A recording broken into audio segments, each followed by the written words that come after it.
Oh, hello, everyone. Welcome to Entertainment Buzz. Let me turn this off. I'm listening to a new song that's coming out today. Actually, it came out this morning.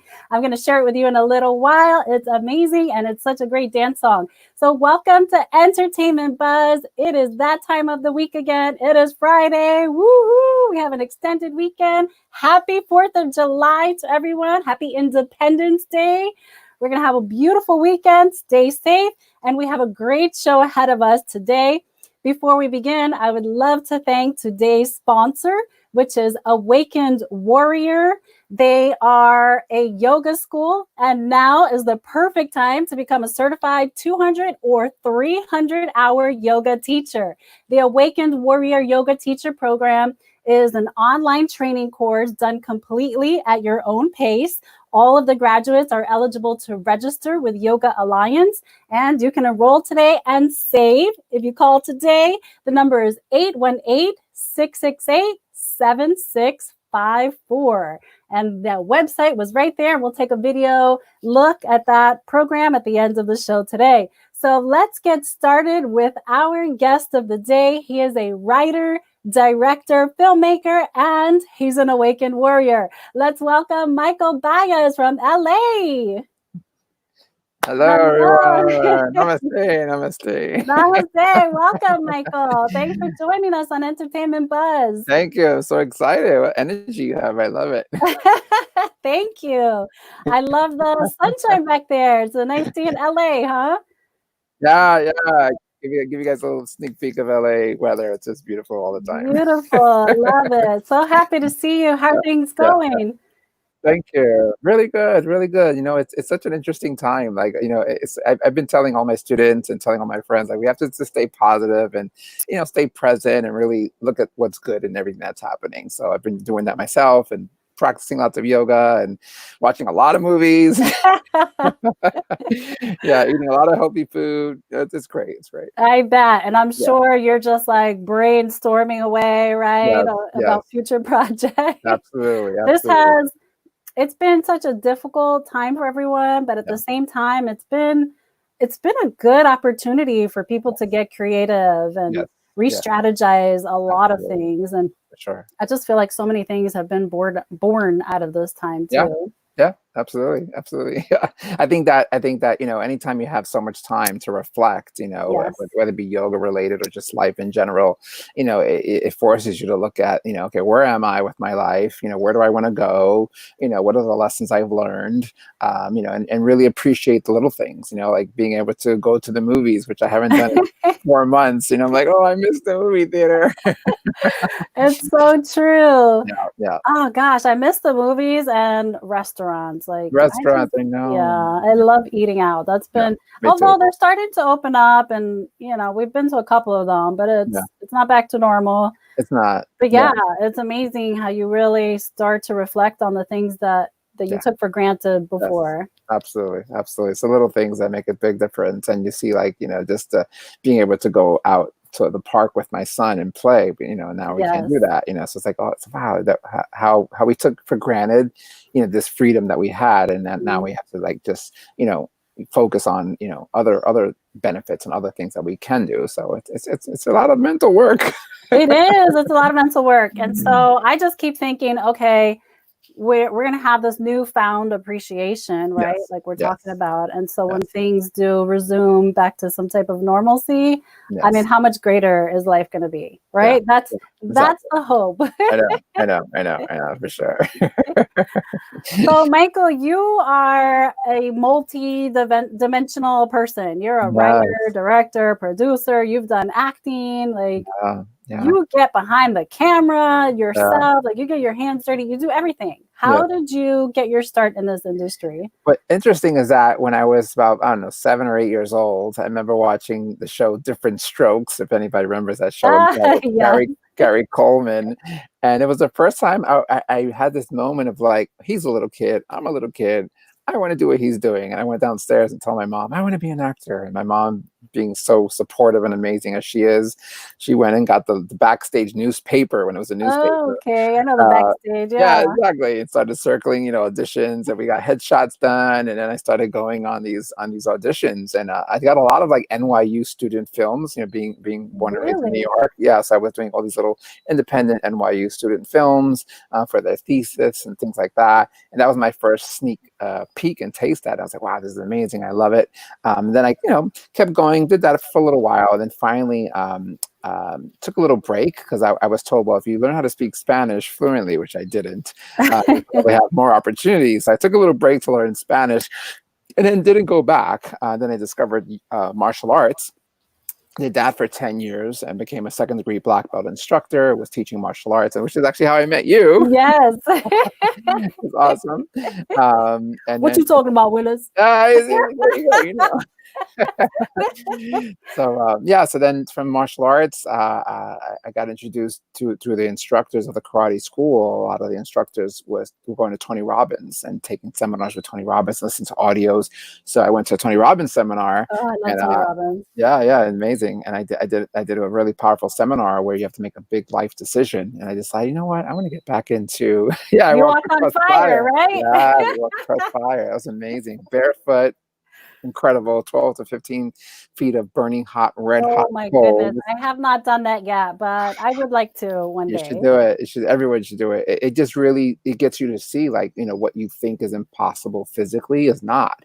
And when you walk across fire, it's like, oh, making a movie is a piece of cake, opening a business is a piece of cake, it really puts things into perspective. So at the Tony Robbins seminar, I decided, you know what, I want to be a filmmaker. And sure enough, I enrolled in the New York Film Academy. And then that just changed everything. I decided I want to be an actor anymore because I was on the set. I was an extra on the set of Carlito's Way. Really? Yeah, with Al Pacino and Oh my gosh, Al Pacino. I love Al Pacino. That's one person I have not worked with yet. oh, really? I Oh, would love to work with Al yeah. Pacino. Do you guys hear me? Yeah. So I was just, on the set. I was an extra, but I remember I didn't get a chance to shake his hand and say hello to Oh, him. that's so cool. And I was like, wow, look at this. This is it. But I looked at who was in charge. I saw Brian De Palma was in charge. I was like, okay, I want to be a director. Forget about acting. I want to be a director. And then I decided, well, if I'm going to be a director, what am I going to direct? So I had to learn how to be a writer. So then I started writing my own screenplay so I could direct. It's okay. Well, now what do? I have to raise money and become a producer. So I kind of just taking on all these roles just by necessity. And then sure enough, eventually I learned how to shoot. I learned how to edit. And it completely left acting behind, but was just focusing on writing and directing. So that was kind of like, so I started out as acting and then transitioned into becoming a filmmaker. Very cool. Yeah. I think that's such a great path because once you've become an actor yourself, it helps you understand the process. Absolutely. And I think that helps you become a better director. Yes. I mean, yes. Obviously you can direct without acting, but how much better is it if you understand what the actor goes through? Absolutely. And you can walk through that process with them. It's a much more relatable position to be in once you've experienced it yourself. I agree. And a lot of directors put themselves in their own movies. Spike Lee has done it. Quentin Tarantino has done it. It's amazing when you see them. When you know both sides, you can really appreciate. Acting is difficult. You have to be like on point every take. It has to be consistent. You have to be so in tune with your emotions. It's a lot of deep soul searching. Yeah. Absolutely. Yeah. So you've done it all, but it didn't just transpire that easily. You mentioned that you went to film school. Yes. And so I knew you from the karate world, right? That's how we met. I used to take karate, everybody. It's my favorite sport to this day. I have not gotten my black belt. That is still on my to-do list. Yeah, that's on my bucket list. I have to achieve that. Awesome. Love it. Awesome. So I met Michael Baez years ago in karate, and that was such a fun adventure. But I also want to say, you went to film school, right? You went to, where did you go? I went to the New York Film Academy, and what's great about that was at the time, now it's completely different. I'm sure it's even better now, but it was an intensive program. So it was just like 8 weeks, learn how to write, direct, shoot, edit, your own film. So it was just like an 8-week intensive program. And that was my first introduction. So I really enjoyed that. So I have a little bragging moment because I want everybody to know that you're very special to me. You play a huge role in my career because you're the one that inspired me to get into this industry. And that's because you're so welcome. You graduated from the New York Film Academy. You were the first guy in our neighborhood in the Bronx. We come from the Bronx, everybody. And if you know the Bronx, it's rough. You know, it's pretty rough. And it's not that easy to get out, right? Yeah. So you were the first person to go to film school. Yeah. And that was like a whole nother world for everybody. It's for most people, it's a very unrelatable industry. You see it on TV, you don't understand it, you don't know what goes into it, you don't know how to get into it, right?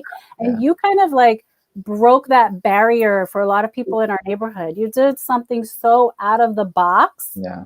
You know, like most of us grew up with people that were like bus drivers or garbage men or, you know, like city jobs. Like that's where we come from. Yeah. And Michael Baez said, I'm going to film school, right? Yeah. You graduated and you literally picked up the phone. You called all of your friends in the neighborhood and you said, I'm shooting an independent film and I need you to help me. I remember receiving that phone call and I'm like, what are you talking about? I don't know anything about making movies. And you said, yeah, Jenny, but you love to shop in the thrift shops and I can teach you all kinds of stuff and I need help with wardrobe and this and that. And I'm like, okay, you want me to shop in the thrift shops and you're going to give me a budget? I'm like, I'm in. There you go. Women love shopping. So that's how you got me. You got me through shopping. And then you did a period film, which was so much fun. Yeah. And so I bought all this wardrobe for your film. And then you took it a step further and you handed me a Nagra and a boom light. I'm like, what is this? And you're like, you're my new sound person. Oh my gosh. I'm like, I'm in charge of the whole sound of a movie. Like, are you crazy? I'm gonna ruin your movie. But you were so sweet. You had so much confidence in everybody, and you're so like inspired to do this that you trusted us and you taught us, and I did. I did sound. I'm like, I'm praying. I'm like, please let this recording work. And those were such fun. That was a fun summer. We literally spent like the whole summer on that film. I'm not going to say the name of it yet. But I want to thank you for teaching me and for investing in me and introducing me to such a wonderful world, the entertainment world. Because you inspired me to go to film school, and then that's what I did. And thank you. And then I had my own journey, but thank you. Amazing. Well, thank you, because you were crucial because you helped me get my first investor. I don't know if you want to reveal that, but that's right. That's right. Yeah. And with that investor, I took that money and bought film stock. You know, which back then you had to buy film. I bought I don't know, like all the film that we needed for the shoot, you know, and it was a 60mm film, and we were off on our journey. So I was like, all right, we got our first investor, so we're gonna go. We can shoot. We got film. That's so cool. We actually celebrated. I remember when we got your first investor. You said, "Okay, Jenny, let's go celebrate," and you took me to eat sushi. And that was the first time I had sushi. I was so scared. I'm like, I was just like experiencing so many firsts with you at that time. Wow. And you took me to eat sushi and it was so delicious. And now like I can't live without sushi. So, so the entertainment world and sushi can thank you for the introduction. That's awesome. That's awesome. Well, I'm very proud of you. Like I've seen your journey, you know, and from all the stuff you're doing every time. I'm like, wow, another commercial she's doing. Now you got your own little show here and so much. So that means so much to me, because like, you know, when I came out of film school, like they showed you how to, you know, do all the mechanical stuff and more or less how to write like a basic screenplay. But like, you know, then everyone went back home and a lot of people were from overseas. So it's like, okay, well, I don't have a crew. I have this great idea. I wrote my own script. You know, I have this wonderful idea, but now what do I do? So I just went, whoever was around me, was like, okay, you're going to be sound person. You're going to be this. I went hiring a DP who had never shot a film in his life. I know. But he was the cameraman at the local public access station, and he did karate with us. So I was like, okay, you're going to be the DP. I was like, I was crazy. It was crazy, but you probably inspired a lot of people's careers, not just mine. And you know what? Like that's the world of independent filmmaking, right? Exactly. We take chances. I feel like as long as people have a desire and a eagerness to learn, like, and they want to learn, they're excited about it. That's what you need. It's become actually easier now, I think, in some degrees, some capacities, to make a movie than it was even back then, because now you could do it with your phone. Now you can get cameras for a fraction of the price. You don't need film. You don't have to develop film. So a lot of the big expenses have been eliminated. You can edit on your laptop. This laptop I'm doing a show with you right now, I've edited a couple things on this laptop. So it's amazing. It's really amazing. It is. So now I just told you who one of my role models is. Yeah. Who would you say one of your role models are? Wow. I think my initial role models, of course, were my parents. My mom, I remember she would go to a movie and she would come back home and tell me the entire movie from beginning to end. So that was like my first introduction to storytelling. And it took me years to really have that epiphany to go, oh wow, my mom was teaching me how to tell stories from early age. And of course, my dad introduced me to the martial arts, and then that completely, that changed my life.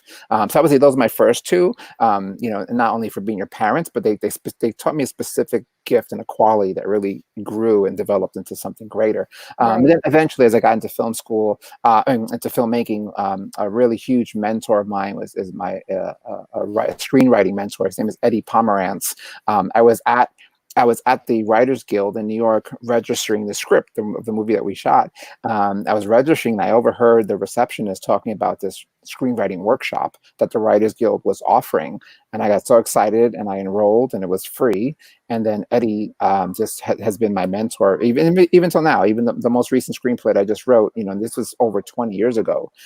We've been working together and collaborating, and he always gives me notes and inspires me, and it's really, really passionate and motivating. And he's helped me with a couple of my screenplays, just kind of get them in the best shape possible. So Eddie Pomerantz. And then, of course, as far as like now known directors, I think my influences have been like Spike Lee, coming from New York, Martin Scorsese, coming from New York, Robert Rodriguez, just because he did things independently with little to no money in the beginning of his career. But now I'm really loving thrillers and supernatural films, which I always had a little bit of an interest in, but now I found that's going to be the niche that I'm really going for. So I'm really loving Jordan Peele. I love Get Out. I love Us.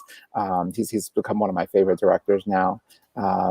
Francis Ford Coppola, can't forget him. I love Godfather is one of my all-time favorite films. M. Night Shyamalan, The Sixth Sense is one of my all-time favorite films. So yeah, I can go on and on. Wow, that's quite a list. That's awesome. That's awesome. Yeah. So speaking of role models, we're going to take a look at a clip of a short video that you did that is it's truly an inspirational story. So let's take a peek at your short film called Racket. Perfect. Out of sight. Let's go. Iba para el Bronx, ve a la casita de Chema.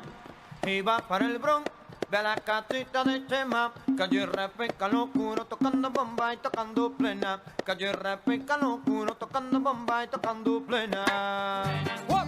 Hey.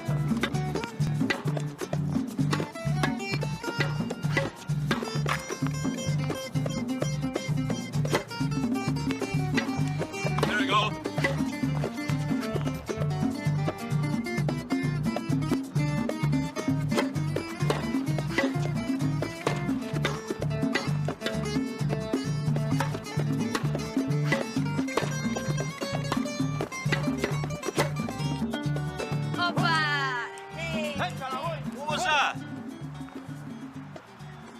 Well done.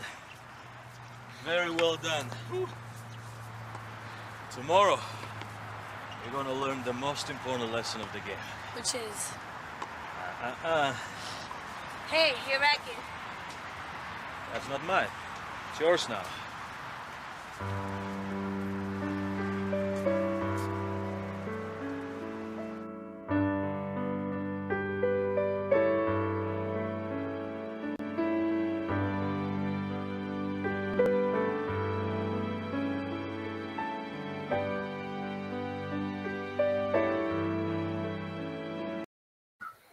Okay.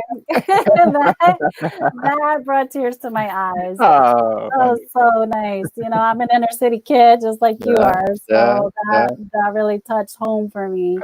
Okay. That's such a great story. What inspired Wow. Racket? So the little girl who's in there, who's now 20 something years old and married, Oh gosh. at the time she was like 14 years old.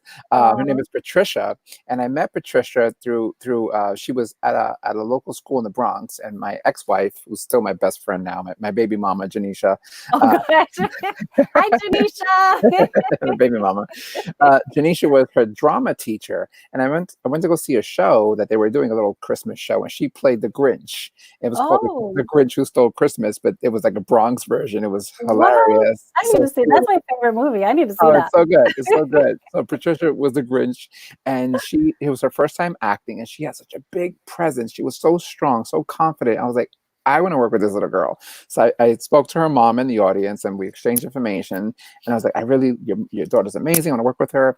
And then we maintained friendship, throughout the years. But then I lost contact with her when I came back. Now she was about 14 years old, and I was like, "Hey, how you doing? What's going on with you? And what are you up to?" And she said, "Oh, I've been playing tennis." I was like, "Tennis? That's amazing. Tell me about it." So we started talking, and over lunch or whatever, and she got so excited. I got excited. I said, "You know what? I'm going to write a story. Write a story about a little Puerto Rican girl from the Bronx who learned to play tennis." And then the gentleman who she's learning from, he's one of my best friends. His name is Cristo. Cristo also played tennis. I said, "Oh, great." So a Puerto Rican girl learns how to play tennis from a Bulgarian in Brooklyn. I made him a mobster, and he's teaching her his very crude, rough life lessons and philosophies through the game of tennis.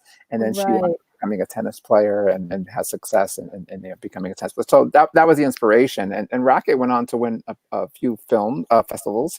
It won for best cinematography. So bravo to Salvador Bolivar, who has Congratulations. And then we actually had Spike Lee's editor. His name is Barry Alexander Brown. He edited that short. That was his first time editing a short. He's edited like all these films, including Black Klansman, which won the Oscar, but he had never edited a short film. So we had him, and I learned so much just sitting with him and watching him edit. I was like, wow. So it was a great opportunity. Yeah, that was such a great film. I'm glad she played tennis, not the Thank typical handball. Exactly. But that's a good point. That was very inspirational. Thank so you. I encourage everyone to look up the short film so they can watch the full version of it. Yes. Right now we're going to cut to a quick commercial break. But before we do that, we have a trivia question. And Michael, you're going to know the answer to this. What awards did Michael Baez win for his short film Racket? That's a tough one. The answer is C. There you go.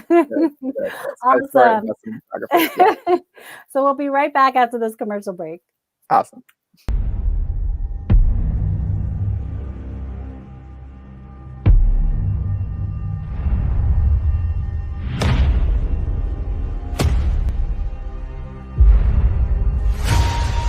All this time we fought side by side.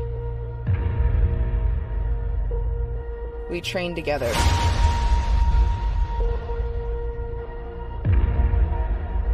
We lost together. And now, you're the only one standing in my way.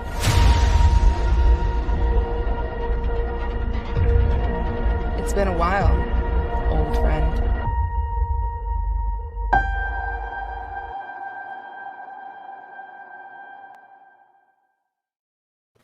Welcome back with Michael Baez. Thank you. Michael, you're welcome. Thank you.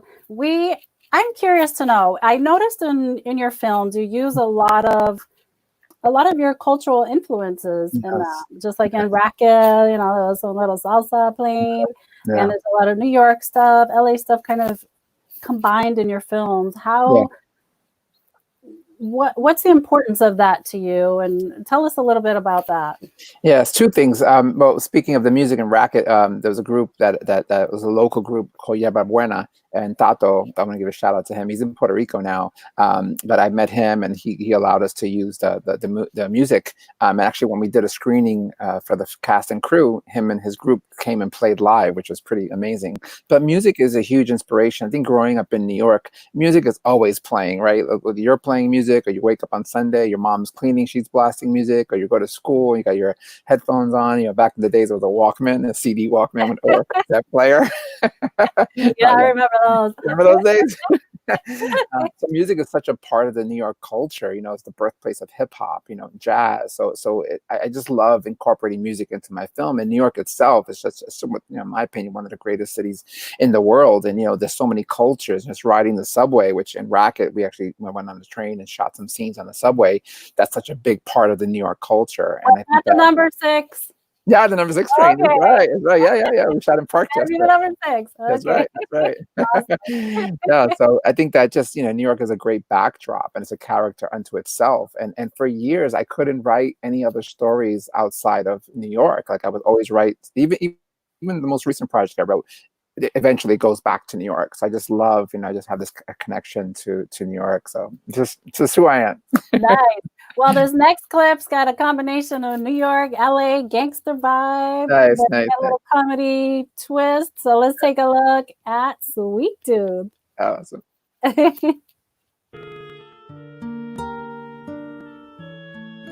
it.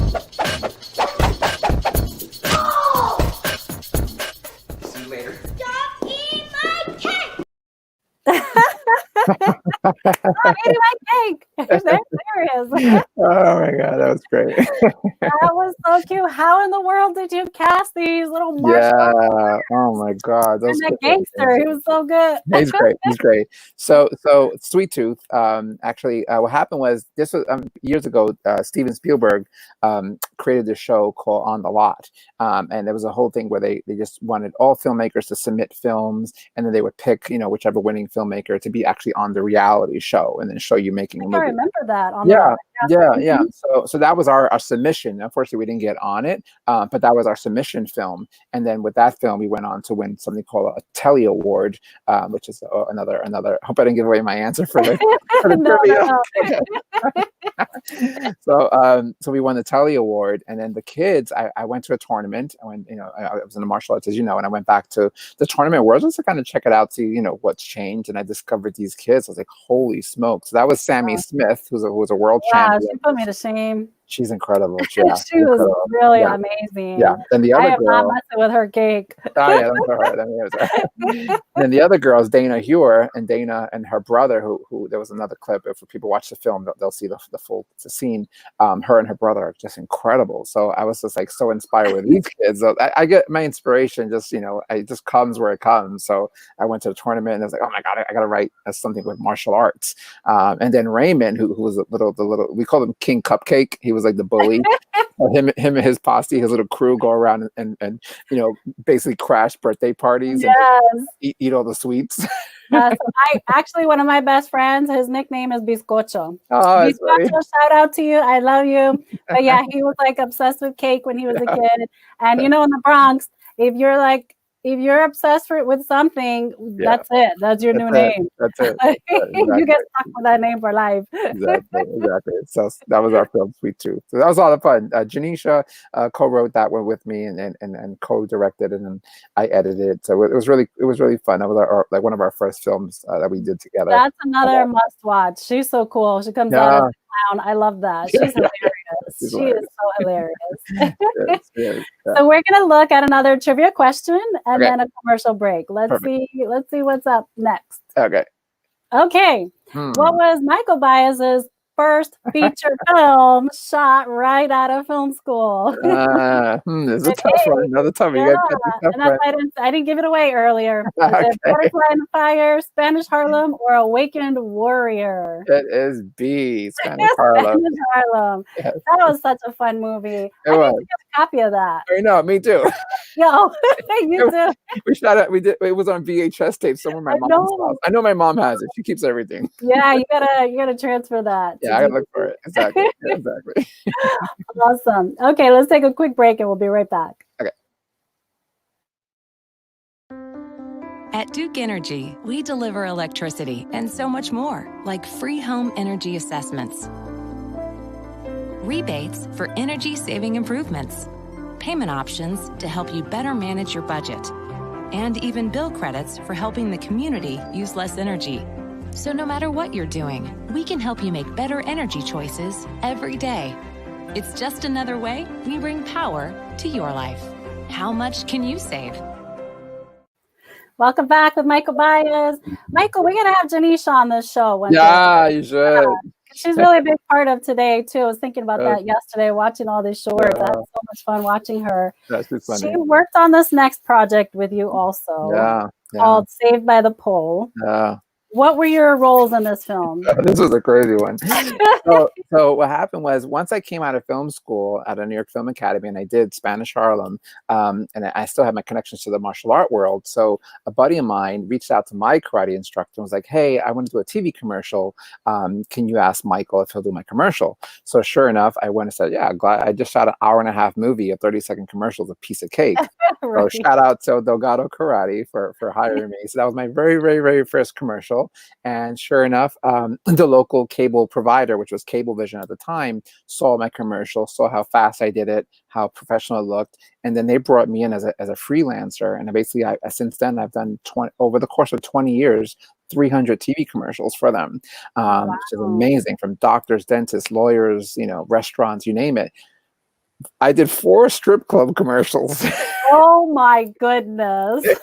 They also catered to that, So sure enough, I was in this world. And at the time I was married to Janisha. She was like, you keep going to strip clubs. Like, it's for research. It's for research. I'm doing these commercials. Like, yeah, right. I said, you got nothing to worry about. I'm the only guy who goes into a strip club and leaves with more money than when I went in. That made her feel really good. I said, okay. I said, All the security's gone. Exactly. Totally fine with that. So I was getting paid by the owners to do their commercials. So I said, what, come with me. So she came and she met 2 of the owners, and she was like, holy smokes, this world is crazy. And she got inspired and decided to write a short story called Saved by the Pole, just showing like what if a woman owned the strip club? How different would it be? So in the story, she inherits it. Her dad dies. She doesn't know her father, and she just, get in his will. All of a sudden, now she's a strip club owner. She's a goody two-shoes. She goes to church and she prays. Conflicted because now she's got this, the strip club, and then she's trying to do the right thing, in church. So that was the inspiration, and so I produced it and edited it, and then Janisha directed it and played the lead and wrote it. This is a Pretty cool awesome. spot. When you think of a strip club, right? Initially, it has a negative connotation attached to it, but if you know Janisha, there's going to be comedy in there. Exactly. So there is quite a twist in the story, like you mentioned. She was a woman owning it, and she actually was a church-going woman. So that was it's kind of like a sister act feel. Exactly. So we're going to take a quick clip, take a look at a quick clip of it. But of course, I encourage everybody to go back and look at all of Michael Baez's shorts. They're such good watches, great entertainment. But let's give you a little teaser right now, Saved by the Pole. There you go. Huh? It's nice, right? Thank you. There she is. Oh, Annabella, this is Louis. He has a surprise for you. Listen, I'm taking over the club, and you will see that check is very generous. Thank you, Louis. Okay. I'll walk you out. Okay, fine. Wait, sorry. Who are you? And how do you know my father? I'm Louis. And me and Shitzo used to be partners in the club business, but he had all these crazy ideas. They never worked out. But now that he's dead, I figured, I buy the place back, take it over, run it the way it should be run. Don't spend it all in one place. Have fun, guys. Excuse me. I'm sorry. Club's not for sale. Annabella, it's a lot of money. We're selling it. No, we're not. He left the club to me, not to you, and it's not for sale. Whoa, you guys are making a big mistake here. The only mistake I ever made was letting you interfere with my relationship with my father. And if he wanted this to be more than just some boobs and booze joint, then so help me God, that's what it's gonna become. She'll change her mind. Come here. She better change her mind.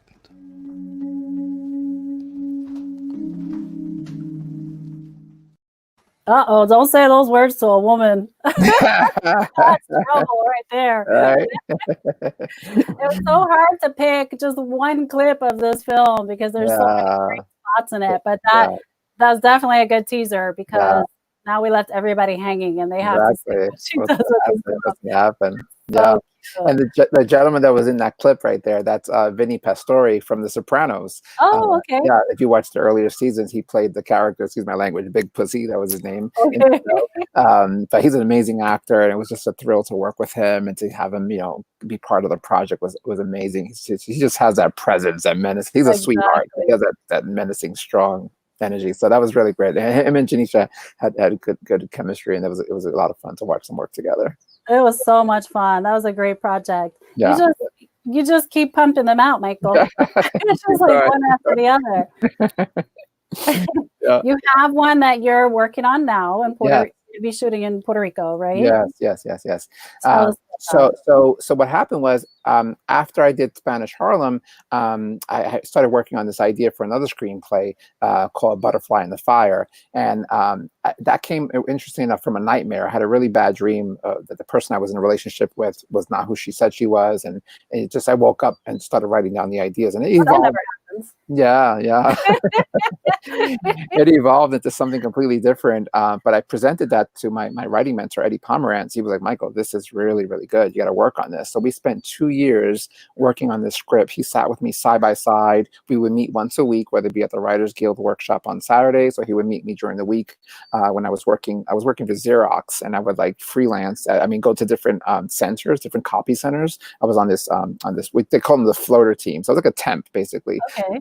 But I would just go around. So he would meet me wherever I was that week, and we would sit down at a Cosi restaurant, these kind of restaurants in New York, and we would go over the script. For 2 years, he did this just voluntarily, didn't ask me for a penny, didn't ask me for credit, and I was just so grateful. So I wrote Butterfly in the Fire, but it was such a big story. I was like, man, this is going to take a lot of money. This is a huge endeavor, and I was a little bit intimidated, to be honest with you, on that one. So I did all these other films that you're showing after I wrote Butterfly. I was still was nervous to do it. Really? Okay. So then finally I decided, you know what, I want to do something that's a little bit more manageable on a lower budget. So then I wrote the prequel to Butterfly, and it's called Muertos, and it's a supernatural thriller. So is Butterfly, but that one's going to be completely set in Puerto Rico, and that's where we meet our leading character. Don't scare me. Yeah. I won't give it away. But it's great because it deals with the supernatural world of witchcraft and voodoo and all this stuff.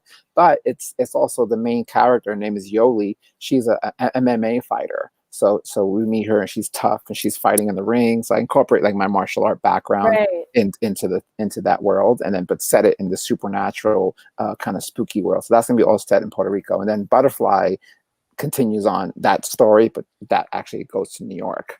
So that's what we're working on next. So we're raising money for it. We have Luis Guzman, a good friend of mine. He's going to be attached. He's going to play Yoli's dad in the movie. So I'm so happy to have him aboard. You guys, if you Google him, you know he's been in a ton of movies, from Traffic. He was on a show recently on TV called Code Black. It was in Carlito's Way, which is awesome. He was Pachanga. Everyone remembers him as Pachanga from Carlito's Way. Pachanga, okay. Great guy. So he's going to come on board. So we're really excited. We're really excited about this one because it gives me a chance to shoot in Puerto Rico, which I've only done once before. To bring love and light and energy to Puerto Rico. They've really gone through it between the hurricane and now the earthquakes. I mean, it's crazy what's happening there. Yeah, they need all the support they can get. So I was glad to hear that you were bringing production to Puerto Rico. Yeah, perfect. Awesome. Me too. So we do have a clip of Butterfly in the Fire, which is related to Muertos, like you said. So they have to go online and watch Butterfly in the Fire, and then of course support your next film. We'll provide a website or a link to your website also, so they can contribute and help out a fellow filmmaker, people. Thank you. So let's take a look at Butterfly in the Fire. This is Lieutenant Bonilla. Your friend Lisa just popped up on a missing persons list. Find out what's in that basement.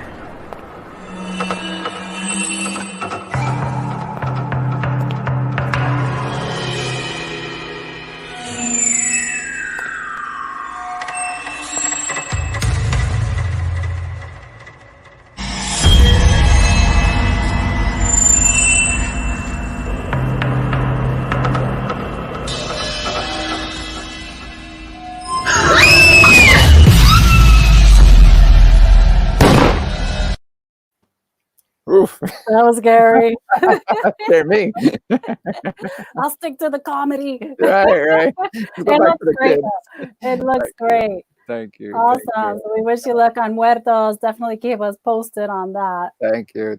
Yeah, that we shot in New York a couple of years ago, 2 years ago now, in the dead of winter. It was one of the coldest winters on record. It was I don't remember everything. It was like -10 degrees. We shot it in 4 days, and I'm so grateful to those actors because we were in a basement. It was cold. We were outside shooting on the street. It was freezing. It's tough. It was really, really tough.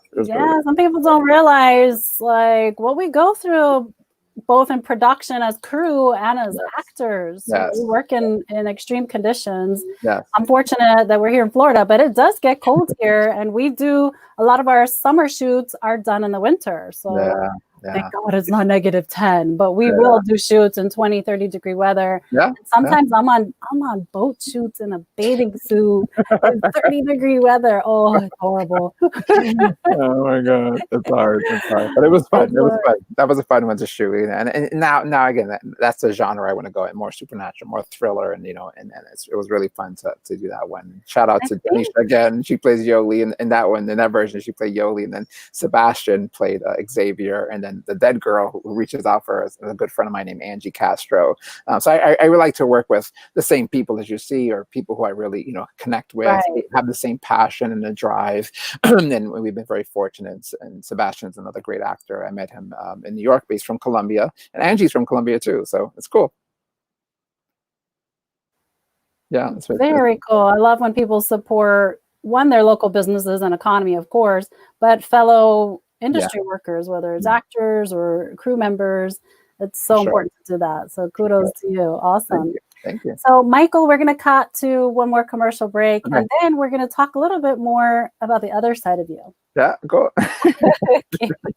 At Taco John's, you can expect one thing, so good, as in quality ingredients used in tacos and burritos made just for you. Every single bite. So good. Expect nothing less at Taco John's. So, hey, we're back with Michael Baez, and we do have some behind the scenes photos that I just want to take a look at before we talk about some other stuff. Okay. Here we go. There's Janisha. That's Janisha working out, training. Yeah. And then she's working out. So she has my brother holding the bag. Okay, cool. And then we've got the crew behind the scenes. Those are great shots. Thank you. Nice. That looked like a lot of fun. And I see everybody's dressed really warm. That was it. That was the night. That was -10. Oh, you guys are brave. Yeah, we survived. So not only are you a filmmaker, director, writer, all of that, editor, because you also edit, but you're an awakened warrior. You're a yoga and martial arts master. Yep, there's your shirt there. We have some cool photos of you doing some crazy things that I wish I could do. Look at that. How strong you are. That's amazing. And is one of those in Puerto Rico? Yeah, the one on the right corner on that boardwalk with that beautiful sky. That's beautiful. I love that. Yeah, that was a fun one. So tell us about your martial arts and yoga background. Yeah. So as I said, I started in the martial arts. And I forgot to mention earlier, the gentleman who certified me as a second degree black belt, Jerry Fontanez, an amazing instructor. Fast feet. So he certified me. And then when I moved to LA, I wasn't training anymore. And I was like, well, I want to do something physical, but I didn't want to start all over at a martial arts school. I wasn't interested in teaching. And a friend of mine, Onawa Rodriguez, just invited me over to a yoga class in someone's living room. It wasn't even a yoga studio. And I fell in love with yoga. Within 10 minutes, like, oh my God, it's so similar to martial arts between the flexibility, the breathing, concentration, balance, strength. It was just, it just was a natural at it, and fell in love with it. And then, a couple months later, went back to New York, got certified, became an instructor, opened up a school, actually opened up one of the first yoga schools in the Bronx, ran that for 4 years, and then eventually created the yoga teacher training, which is called Awakened Warrior Yoga Teacher Training, which is this logo right here. Oh, nice. I incorporated the martial art, the yin and yang. I still have it there, just to remind us to keep balance. And then I have the woman meditating. So that's our logo for Awaken Warrior. And then that was it. And I just started doing teacher trainings. And now we've certified close to 300 people from all around the world. We've had people fly in from Australia. We have people come in from Hawaii, people come in from Japan, Mexico, and do our training and then go back home and teach. So we have graduates teaching right now all around the world. Mostly we operate out of New York and LA. We've done it in Florida, we've done it in Atlanta, and we've done one in Kentucky. And now we have an online course as well. So we're really expanding and growing. It's been great. Very cool. Congratulations. So you're an entrepreneur on top of everything else. I mean, of course, a filmmaker is an entrepreneur anyway, but this is just another added layer. That's awesome. Absolutely. And that's how you stay so healthy and strong. Good for you. And calm and relaxed. And calm. Yeah, you're like one of the most calm people that I know. It's hard. It's very nice. And of course, you're passing this legacy down to your son, both the filmmaking and the yoga. We've got some great pictures. Oh, he's so beautiful. Thank you. That's Isaac. I love that. Yeah, he's amazing. So Janice and I, we had our little boys. He's 7 years old now, and he's just such a sweetheart. He does yoga a little bit. He does a little bit of martial art, but his thing is video games. That's his number one. But I'm trying to get him away from that. Really? Yeah, he does me crazy with that. But he does do yoga, and he's really great. He's sweet. He's very funny. He gets all of the humor from her, and then he gets all his little physical stuff, and he's just wow, how cute! What a great combination. Yeah. How does he like filmmaking? He loves to pick up the camera. He'll pick up the camera and start shooting, and he'll do his little funny little videos where he'll just crack jokes and, and take pictures. And he's always on FaceTime. Like if he calls his grandparents, right away it's FaceTime. So he loves taking pictures of them as well. Yeah, it's really, really amazing. You got to shoot a short film with him. I do. Yeah, he has a tiny little cameo in Butterfly, the short version of Butterfly the Fire. You see him very, very quickly. But yeah, he's fun. Nice.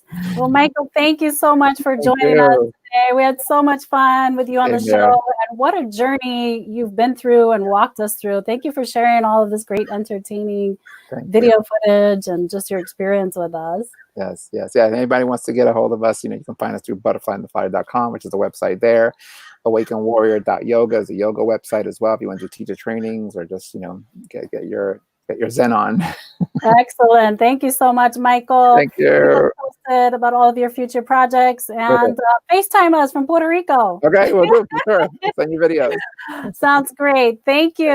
Love you. Namaste. Love you. Namaste. Everyone, that was Michael Baez, the writer, film director, editor, and Awakened Warrior. Thank you, Michael, again for joining us today. Up next, we have another guest. She couldn't be here live today, so we have a pre-recording, but she is a singer and songwriter, and she released a new single today called Sigueme, which is also Follow Me in English, featuring A$AP Daniel. And right after this commercial break, we're going to come back and take a look at an interview with Kaylee.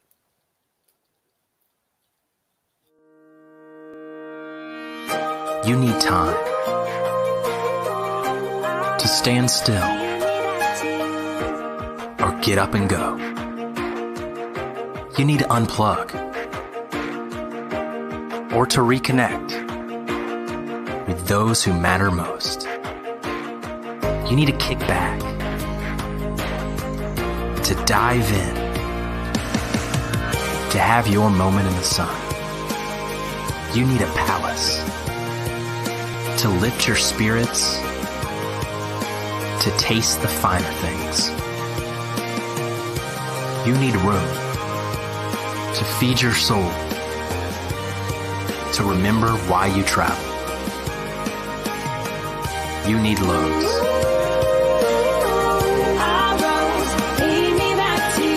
The legendary Lowe's Don Cesar Hotel, St. Pete Beach. The room you need.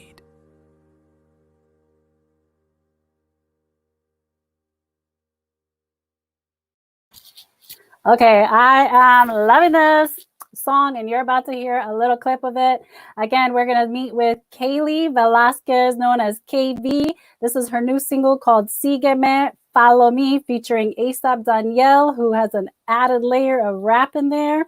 Let's take a look at Kaylee Velazquez. Remember, everyone, to turn up your volume because this is pre-recorded and this amazing singer has a very beautiful, soft voice. Okay,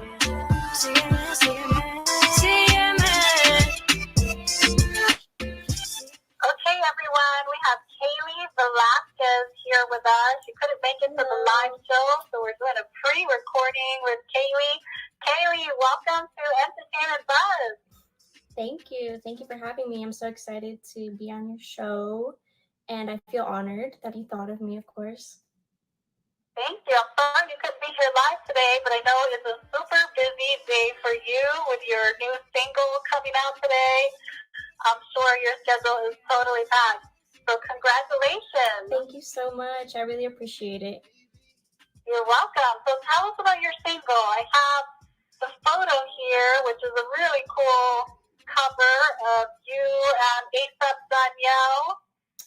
Thank you. So this song, we started it like maybe a month back, and we made it with one of our friends. His name is Yandel, and he's a very talented producer. Him and my brother are around the same age. My brother's he's about to be 17, and Yandel is 16, so they're very young and talented. And we just got together and we created this nice little tune, and I feel like it's really danceable, singable, TikTokable, if you know what I mean. TikTokable. Okay, good to know. So Kaylee, tell us what the song is about. I see the title is called Sigueme, which means follow me in English. Yes. So I wrote this song actually before we recorded with my grandma. I had these lyrics already, and we started creating this song with my brother's friend, Yandel, or his producer name is Janjo. And it was basically about having, or you see someone out, maybe you're with your friends or you're, dancing with, or anywhere, in public space, and you see someone and you kind of focus on them or they're focusing on you, and it's like a love story, and you kind of have to learn how to follow each other, or the other person has to learn how to keep up with you and follow you. And yeah, it's a really dancey, cool song. It's very relatable. I wanted to tell a story that everyone could relate to, especially it's my first song. So I wanted it to be super cool and fun. And I feel like we all really did a good job at that. I'm sure that you did. I can't wait till the music video comes out. I've heard clips of the song, and it sounds like a lot of fun. Again, congratulations. I love the positive vibe that's behind it. Yes, it was very, very fun to make, actually. We had so much fun. And, making music isn't easy. It can be tedious, it can be long. This took us probably a whole day, which maybe won't seem long in aspect because some things can take you days to make. But I feel really proud of it. I'm really proud.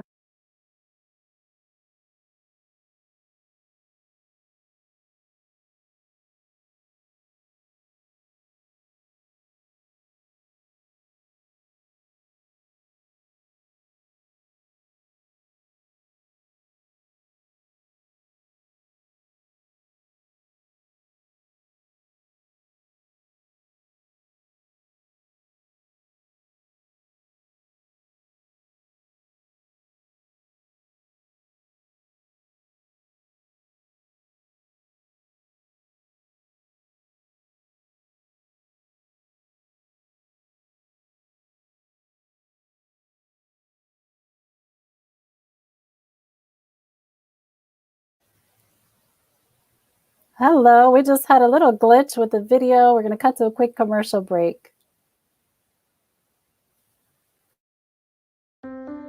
At Duke Energy, we deliver electricity and so much more, like free home energy assessments, rebates for energy-saving improvements, payment options to help you better manage your budget, and even bill credits for helping the community use less energy. So no matter what you're doing, we can help you make better energy choices every day. It's just another way we bring power to your life. How much can you save?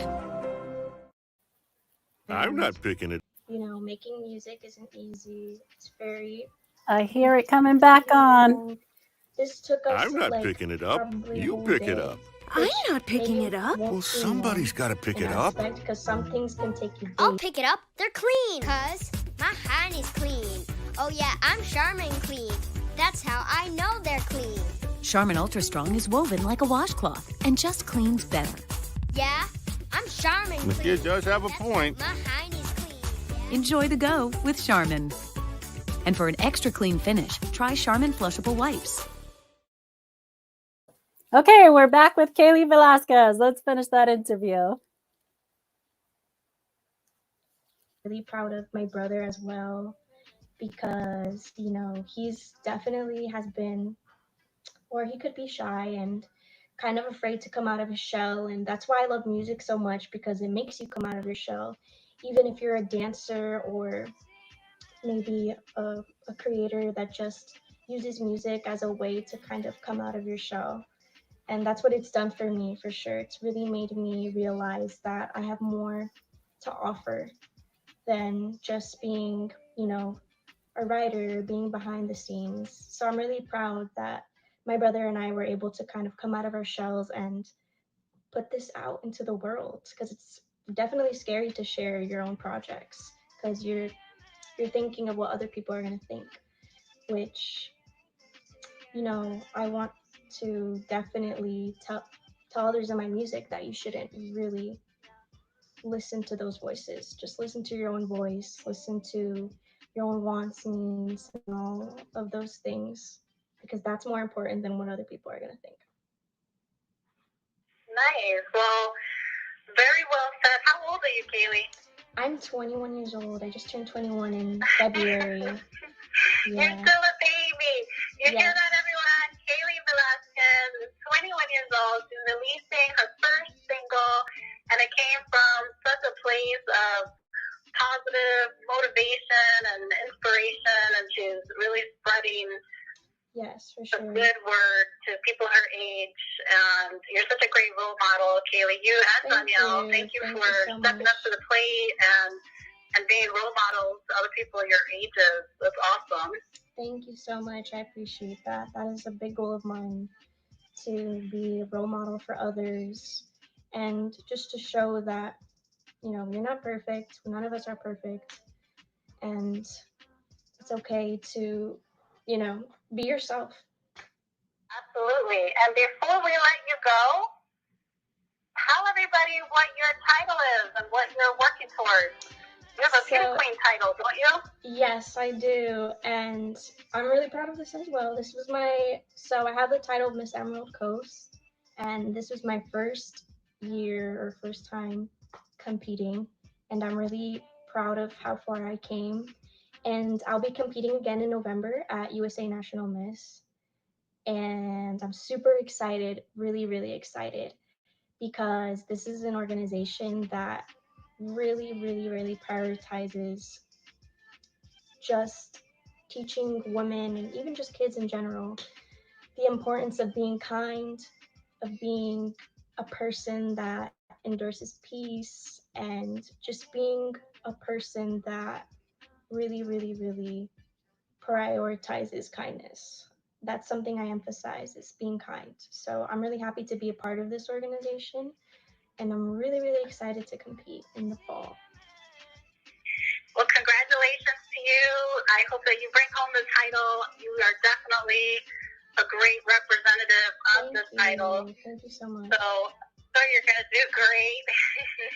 Thank you. I'm really excited. Thank you again for coming on the show and sharing all the fantastic things that you're doing, especially during such a difficult time for everyone right now. It's people like you that are providing entertainment for those that are stuck at home, and for those that need some positive role models. 100%, yeah. It's really hard for artists right now, I know, because, they don't have their spaces to do what they love, and because we're not able to be very close, or we can't be very social. So I know it's a hard time for all creators out there. So this is something I'm really grateful that I can do. I can create what I want and put it out there. Great. Well, you're doing it. You're doing a great job at it.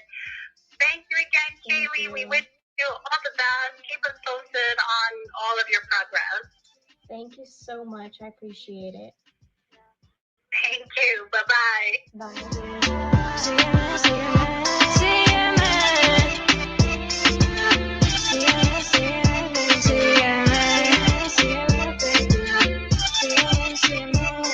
Baby.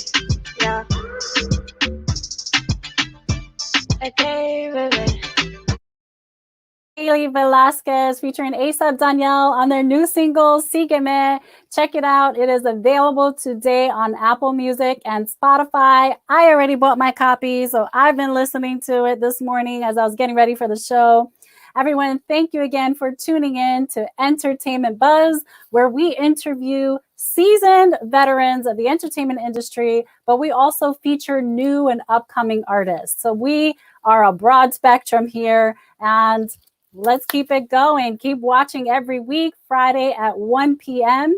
And we want to thank our sponsor again today, which is Awakened Warrior. We have a great video they provided for us. Let's take a look. Now is the perfect time to enroll in our 200 or 300-hour online yoga teacher training program. Learn at your own pace from the comforts of your own home. This is the same curriculum for our live in-person trainings. You will have unlimited access to our video library, our exclusive training manual and materials, interactive calls, and we are recognized by Yoga Alliance. With over 300 graduates worldwide, join our Awaken Warrior Yoga family. Enroll today and save.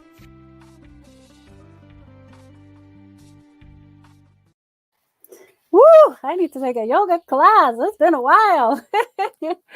Thank you, Awakened Warrior. That was a great video. I love what you guys do. Thank you for being our sponsor. Everyone, check them out and get some exercise done. Yoga is a great, great healthy tool to keep you in shape.